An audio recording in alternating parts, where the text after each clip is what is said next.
Welcome to Champagne Sunday. I'm Lauren. Hey, I'm Bonnie. I'm Beth.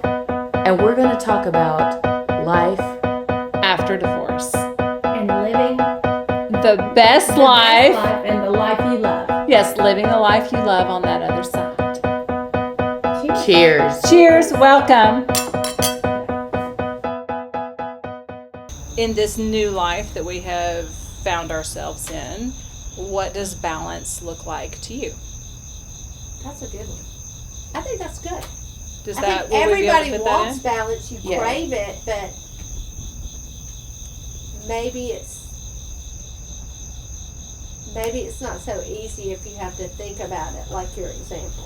Yeah, or like even knowing what that means anymore. in? Well, Right. or realizing when you're completely out of whack. Yeah. Exactly. When you're Because unbalanced, how do you? So many times I feel like people talk about work-life balance in terms of being with a partner, like in terms of being with a full-time partner. But it's and when easier you're to not, have work-life balance when you're with a partner because you have somebody to pick up your slack. right. Well, But and you when have you're somebody else alone, to you don't focus have on. You that. can rely When on you're it. alone, you I don't mean, have like- somebody picking up slack. You're doing everything. You know, for instance, I do theater. Well, for the longest time, when I would have late night rehearsals, and I mean, you know, my job requires me to be at my workplace until like 12 at night, 1 o'clock in the morning sometimes. Yeah. Well, in the past, you know, I would have somebody there to keep my child until I got home. Mhm.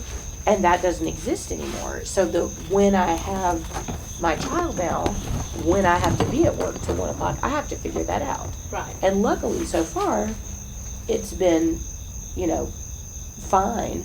But this is just the very beginning, so I'm sure I'm going to encounter, you know, issues there at some point. But, like, I'm going to have to figure that out. That's just one of the things it means not to have a partner when you're trying to figure out that work-life balance. So. Or when I was in a relationship, I found that I was spending more time looking forward, looking into the future, and all of this energy on this relationship and not balancing everything else that was going on in my life. But didn't realize it at the time. Right. Mm-hmm. And I think not just in relationship perspective, because I have done the relationship thing where I wanted to spend every weekend, every available minute with the person that I wanted to be with. So I would, you know, find, you know, every other weekend my child would go to her dad's, but in the meantime weekend I would have to figure out what I was going to do with the child so that I could see this person. But Mm-hmm. as far as work though, now I feel like I'm so work oriented now that I don't really have anybody in a relationship that I spend way too much time doing work things, and maybe like my house suffers. You know, my house suffers. Housework is the first thing to go. I still me give too. attention to my child because I have to feed her, I have to get her places, I have to have, you know, whatever she needs for her uniform, for cheer, for, you know, all the extracurricular activities, making sure all that's done. But I feel like now that I don't have a partner, my work gets the majority of my attention. Mm-hmm. Besides my child. I mean, it's a struggle between my child and my work. My child and my work. But, you know, like you said, if I'm not going to be there and I'm traveling, I have to figure out who's going to pick her up or Mhm. what she's going to do after school. Summer's hard to figure out what they're doing. And as far as balance Oh, goes, summer is so.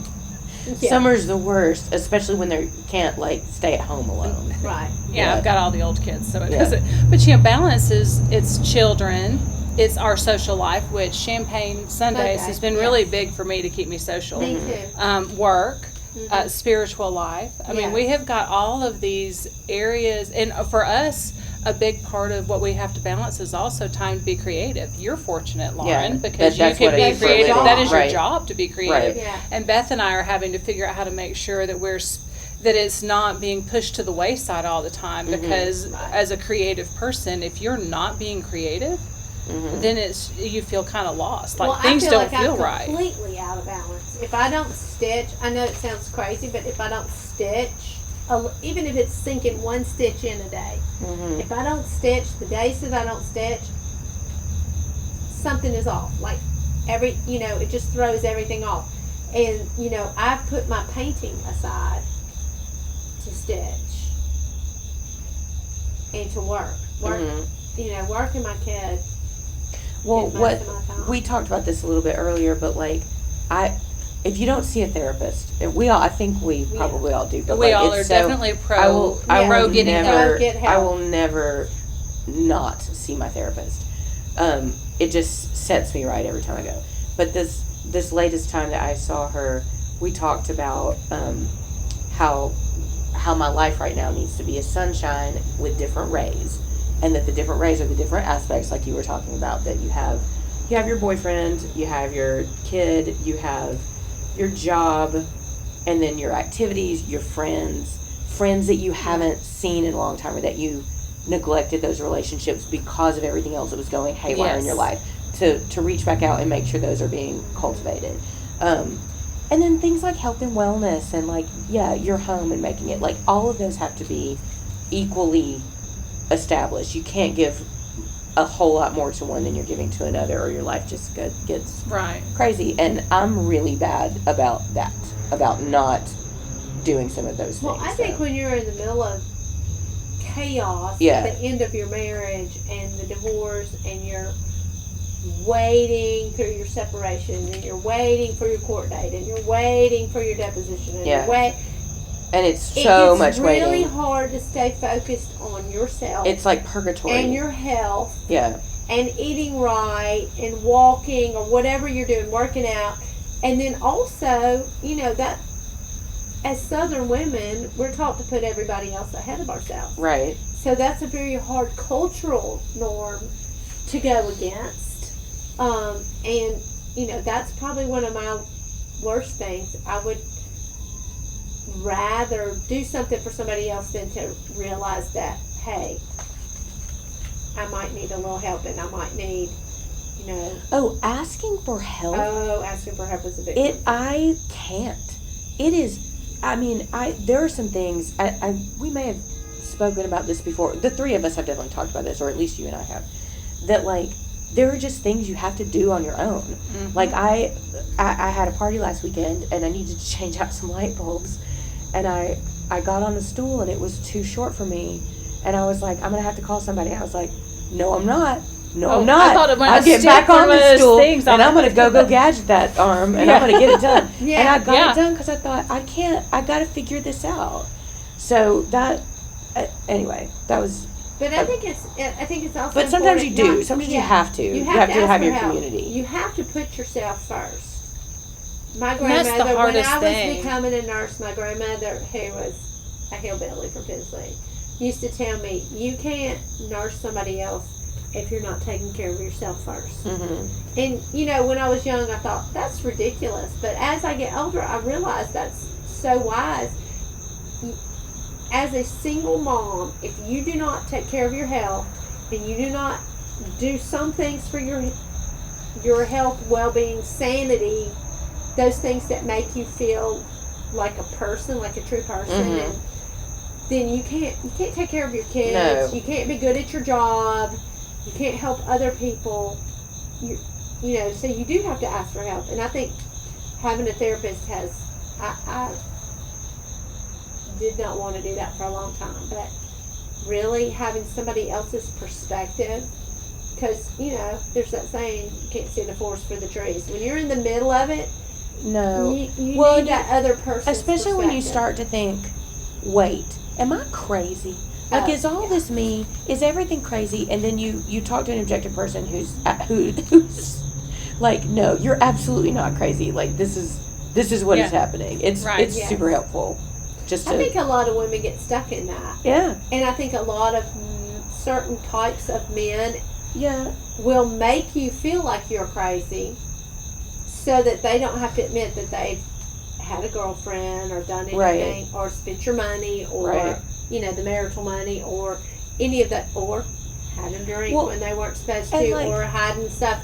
I mean, I think that's how they keep you off balance. If they keep you off balance, you can't fight back. You can't take up for yourself, and you Right. can't move forward. Right. Well, and coming out of relationships like we did, we were damaged in a way that we did not necessarily love ourselves fully.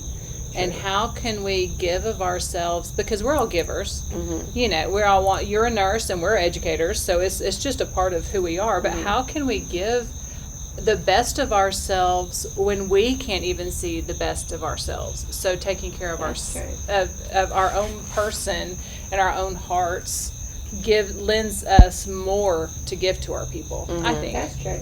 I think that's a good point. But I think as women, especially in the South, it takes a while to get to the point where you see that that's valid. Mm-hmm. You know what I'm saying? Oh, Because yeah. you're so used to putting your kids and your husband first.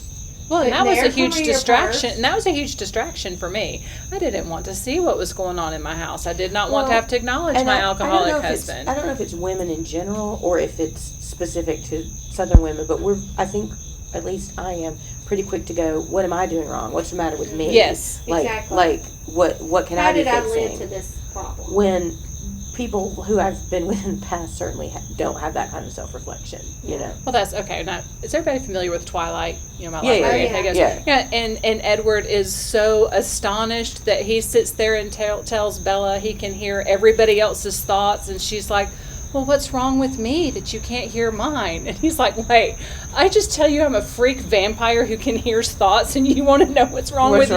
Where are the what's wrong with me when Yeah. people are throwing the fact that they've got issues in Yeah. our face? We look at ourselves and go, what's wrong with me? And so that I have Yeah. always thought that scene was Could be very that could be a whole reflective. nother Yeah, subject. it's true. That could be a whole nother podcast. Yes. Well, all right. So your rays of sunshine. So are they supposed to all be equal, even? Yes, they're supposed to be even. It's So you're supposed to balance. It's It's not not a just so percentage. one It's ray supposed is to be not supposed to be everything. humongous half your So sun. part of my assignment before my next session is to make my rays and fill in my blanks. Okay. There you go. And now I have been much more cognizant of it since we articulated it. But I am going Well, I think to we all actually should make a sunshine and fill in I am our actually blanks. going to make a physical sunshine. That's cool. I think All that right. is cool. All right. So well, we need to know what are your rays. oh, that's true. We'd have to define. Yeah, but I swear I make that list 2 or 3 times every year. The list of Oh, yeah. how am I going to improve my health? How am I going to improve my mental health? What am I doing to improve my spiritual health? How am Well- I being a better mother? How am I being a better friend? Like I go through all of how am I being creative? What am I doing with my money? How am I Yeah. taking care of my house? Like I've got like 7 or 8 areas that I'm always looking at going, what am I doing I to think for me, because I'm not someone who has a lot of downtime. I'm That's really true. not. No, you really. But when I have a lot of downtime, I have a lot of it. And right now, I'm kind of in that moment of downtime between big projects. And it does make me go, okay, because I'm not a time waster and I'm not a sitter. Right. Generally, I'm on my feet a lot and I'm doing things. It does make me go, what am I doing with my day? Like, what kind of things am I going to devote my time to today, you know? So, and it helps but for me, like, I can get sucked into things like watching television or like playing the piano or something like that. It can feel like a waste of time when really, no, it's not. That's part of what my creativity and my artistry is about. So and I can't think that view it as that, being yeah. a creative person, we all have to have some dormant Yeah. downtime so that then we can burst forth again and with this creativity. that's okay for that to be one of those Yeah. rays. So Yeah, well, I think scheduling things is also very helpful. Because Yeah. we have, if I know I can count on Sundays, it's just the rare Sunday that one of us can't make it. That Right. we have to Right. cancel. But I can count on us being together on Sundays. Well, I can count on church always happening on Mm-hmm. Sundays as well. I can count, having other friends that we schedule once a month dinners with. So part of, if I can schedule my week and set reminders, then I feel like I can hit more rays. yeah. See, And make sure I'm hitting my rays. Yeah. I am the kind of personality type that overscheduling stresses me out, but I recognize that I have to because I'm a mom. Yeah. And more than anything else, that's what that's what dictates my schedule. That's true. That's true, what 'cause you he have has a to little. do and when. Yeah. Yeah. So I miss having a little. But that's all right. Next schedule come. All right. Anything else to add? Are we done? Thank y'all for joining us for Champagne Sunday. See you next week, See you next week. Yeah, cheers. Have a good week. Cheers. Yeah. Cheers.